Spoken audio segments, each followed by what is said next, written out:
Hola a todos, comenzamos aquí un nuevo tutorial sobre electricidad y circuitos eléctricos. Vamos a estudiar ahora los contenidos más importantes de este tema. Es bastante largo, como podéis ver, así que lo más probable es que lo tengamos que dividir en dos tutoriales distintos, ¿no? A ver si llegamos hasta por lo menos la ley de Ohm. Espero que os sea fácil y divertido. Electricidad. ¿Qué era la electricidad? La electricidad es un conjunto de fenómenos físicos que están relacionados con las cargas eléctricas. Estoy segura que esto ya lo sabéis de otros cursos y además la estructura del átomo también la recordaréis, la habréis dado este año en este curso en Física y Química de tercero, ¿no? Recordad que el átomo está presente en todos los elementos de la naturaleza y que es la partícula más pequeña que es específica de cada uno de esos elementos. Y a su vez está compuesta por otras partículas más pequeñas, pequeñísimas, pero que son generales para todos los elementos que existen en la naturaleza.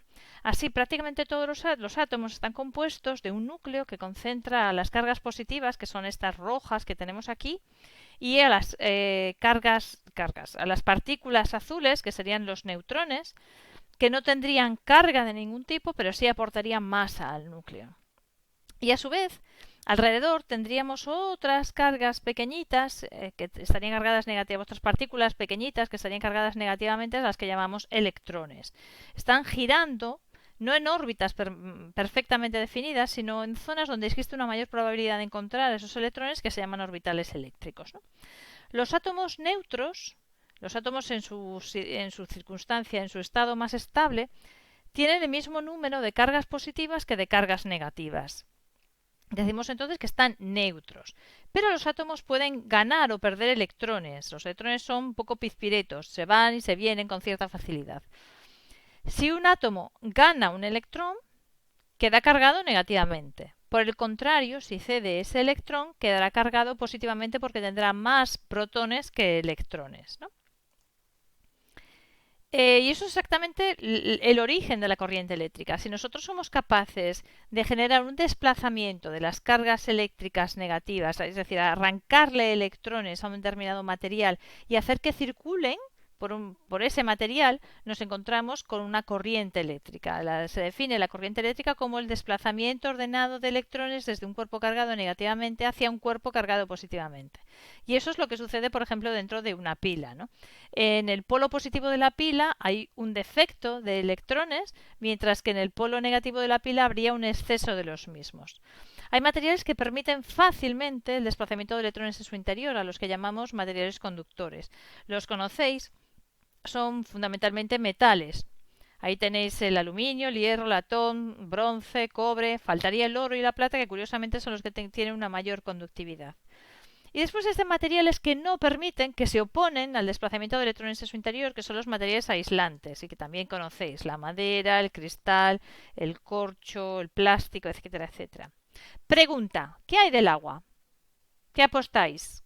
¿Conductor o aislante? Tipos de corriente eléctrica. Existen dos tipos de corriente eléctrica. Nosotros vamos a trabajar con la corriente continua en este tema. La corriente continua es aquella en la que los electrones circulan siempre en el mismo sentido. Tenéis aquí abajo una representación esquemática, corriente continua. Esta sería su simbología y veis que los electrones circulan siempre en el mismo sentido y a un valor constante. Por contra, la corriente alterna es aquella, bueno, este sería su símbolo eléctrico para representarla. En la corriente alterna es aquella que los electrones circulan cambiando de sentido, van y vienen de forma cíclica, dibujando una especie de onda senoidal que tenéis aquí representada. Es decir, varían tanto su sentido como su valor, ¿no? La corriente continua es la proporcionada por pilas y baterías, de la misma manera que la corriente alterna sería aquella que proporcionaría, por ejemplo, los enchufes. Nosotros estamos acostumbrados a la corriente alterna porque enchufamos multitud de aparatos eléctricos a ella. Cuando en casa cogemos un secador de pelo, por ejemplo, lo que no nos damos cuenta es que dentro tiene un pequeño motor que está alimentado normalmente con 12 voltios. Hay un transformador, es decir, hay forma de cambiar de corriente alterna a corriente continua y viceversa, de corriente continua a alterna. Y nosotros lo alimentamos con la red eléctrica, ¿no? Con nuestra corriente alterna. Igual hacemos con la batería de litio que tiene dentro el móvil cuando lo recargamos. Vamos a trabajar con corriente continua. Circuitos eléctricos. ¿A qué llamamos circuito eléctrico? Un circuito eléctrico es el recorrido que realiza la corriente eléctrica. es imprescindible que el recorrido sea cerrado. Normalmente en un circuito eléctrico intervienen distintos tipos de elementos o podemos encontrar distintos tipos de elementos. Algunos de ellos son imprescindibles. Imprescindible tiene que ser un generador, que es el que produce la diferencia de carga eléctrica para mantener el flujo de electrones de un punto a otro del circuito. Es decir, para facilitar el flujo de electrones dentro del... proporciona la energía eléctrica, como si dijésemos, ¿no? Ahí tenemos las pilas, las baterías de los móviles, fuentes de alimentación de aparatos eléctricos, etcétera, etcétera. Después tenemos los conductores, que son los que permitirían el desplazamiento de los electrones a su través, como por ejemplo el cobre recubierto de plástico, que es el que nos encontramos en las conducciones eléctricas de casa. Y por último, dentro de estos elementos imprescindibles del circuito eléctrico nos encontraríamos con los receptores, que serían los encargados de aprovechar esa energía eléctrica que les llega y transformarla en otro tipo de energía. Por ejemplo, la bombilla, que transformaría la energía eléctrica en luz. El motor, que transformaría la energía eléctrica en movimiento, en energía mecánica. ¿Qué más? Un timbre, que produciría un sonido, un electroimán, que utilizaría la energía eléctrica para producir un efecto magnético, un campo magnético a su alrededor, etcétera, etcétera. Y por último existirían otro tipo de elementos que no son imprescindibles, podemos encontrarlos o no dentro de nuestros circuitos eléctricos, como son los elementos de control, pulsadores, interruptores y conmutadores, que controlarían el flujo de la corriente eléctrica en ese circuito, y elementos de protección, que son aquellos que protegen al circuito en caso de fallos, como los fusibles.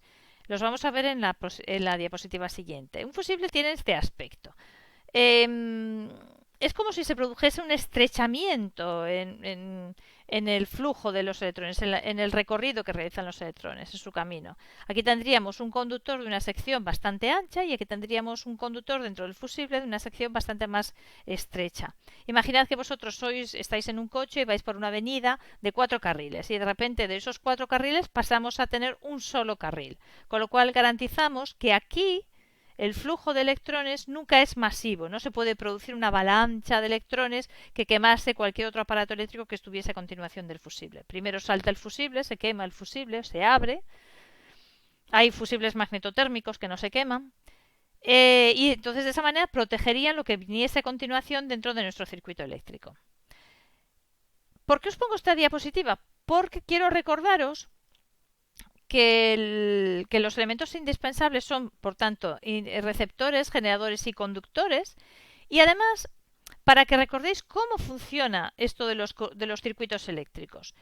Si hoy os pregunto, si este interruptor que está aquí estuviese abierto, es decir, no permitiese el paso de la corriente eléctrica, ¿esta bombilla se encendería? Y siempre me contestáis lo mismo. Sí, porque los electrones salen por aquí, del borne positivo de la pila. Pensad que hablamos del sentido convencional de la corriente. Se habla en sentido convencional de la corriente porque aunque los electrones son cargas eléctricas negativas, en realidad saldrían del polo negativo, suponemos que salen del polo positivo. A eso se llama el sentido convencional de la corriente. Entonces saldrían por aquí, me contestáis. Habitualmente llegan al receptor, encienden, en este caso la bombilla, y cuando llegan al interruptor se paran. Y yo siempre os digo, no, los electrones son muy listos. Ellos se colocan aquí como una especie de mirador o de terraza, ven todo el circuito eléctrico y valoran si pueden atravesarlo o no. Es indispensable que salgan los electrones, pero que lleguen al otro extremo de la pila, ¿no? Si no llegan, no hay flujo electrónico. Es decir, si aquí hay algo que impide su paso, ya no salen de la pila. ¿De acuerdo? Simbología. Siento deciros que este cuadro tenéis que saberoslo de memoria. Es decir, es indispensable que conozcáis, que reconozcáis, que interpretéis cuáles son y que sepáis de memoria cuáles son los símbolos para poder realizar esquemas eléctricos. Estoy segura que ya los conocéis del curso pasado, de la tecnología de segundo. Recordad que un esquema eléctrico no es más que una representación simbólica de un circuito. Es decir, que los cables sean más largos o más cortos no influye, que las resistencias se pongan arriba o abajo, no importa. Podemos encontrarnos que en diferentes esquemas eléctricos que a priori cuando los echamos un vistazo nos parecen distintos, pero que representan al mismo circuito eléctrico porque tienen los mismos elementos dispuestos de la misma manera. Para dibujar un esquema eléctrico, usando la simbología adecuada, deben seguirse una serie de pautas. Primero, los conductores se dibujan siempre en línea recta, no curvas. No me podéis dibujar una curva para unir la pila con la bombilla de turno. Si se sitúan elementos eléctricos en ese esquema eléctrico, no se ponen en las esquinas. Esa costumbre que tenéis de ponerme siempre la bombilla en la esquina no me vale. El único elemento con 3 bornes es el conmutador, que es este de aquí. Tiene una entrada y 2 salidas. Los demás elementos eléctricos, si os fijáis, tienen 2 bornes. Uno de entrada, uno de salida. El símbolo de la bombilla no es solamente el círculo con la cruz en el medio, sino también el borne de entrada y el borne de salida. ¿De acuerdo? Es lo que os decía, un esquema eléctrico puede tener muchas apariencias aún representando el mismo circuito. Lo que importa es el orden, la disposición en la que se coloquen sus elementos y que esos elementos sean los mismos, claro. Y por último, a la hora de dibujar el esquema, no importa si los receptores están funcionando, si los interruptores están abiertos o cerrados. Lo que se suele dibujar siempre es el interruptor abierto, es decir, se utiliza la simbología y eso no significa que el interruptor se dibuje abierto, no quiere decir que el circuito no pueda funcionar. Os presento aquí, bueno, estos para que practiquéis. Probablemente los encontraréis también en alguno de los boletines de ejercicios que os voy a dejar en el aula virtual para que hagáis. Y aquí tenéis un ejemplo de un esquema eléctrico, ¿no? Tiene su pila, a continuación una bombilla, la bombilla, el interruptor, tal cual está, abierto, y volvemos a cerrar el circuito. Igual en el circuito de abajo, salimos del polo positivo, nos encontramos con una bombilla y con otra, ¿veis? 2 bombillas estarían aquí, proporcionarían caminos alternativos al paso de la corriente, por eso se dice que están en paralelo. Tendríamos a continuación un motor, el interruptor, aquí se está dibujando cerrado, pero normalmente es un interruptor abierto, y volveríamos al otro extremo de la pila.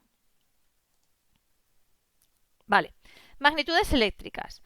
¿Cuáles son las principales magnitudes eléctricas? La tensión, voltaje o diferencia de potencial. V es la energía por unidad de carga que lleva cada electrón que circula por el circuito. Se mide en voltios. Las pilas suelen ser de 1,5, 4,5 o 9 voltios. ¿Vale?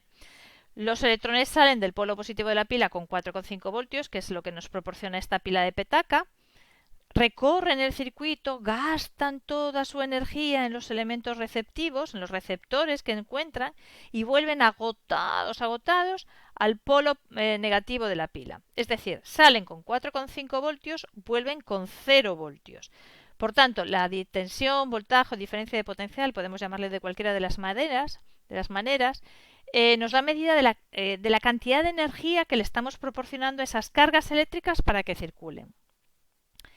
Otra magnitud eléctrica es la intensidad, que es la cantidad de carga eléctrica que circula por el conductor en un segundo. Nos da una medida del caudal eléctrico, la cantidad de electrones y la carga que estos llevan, ¿no?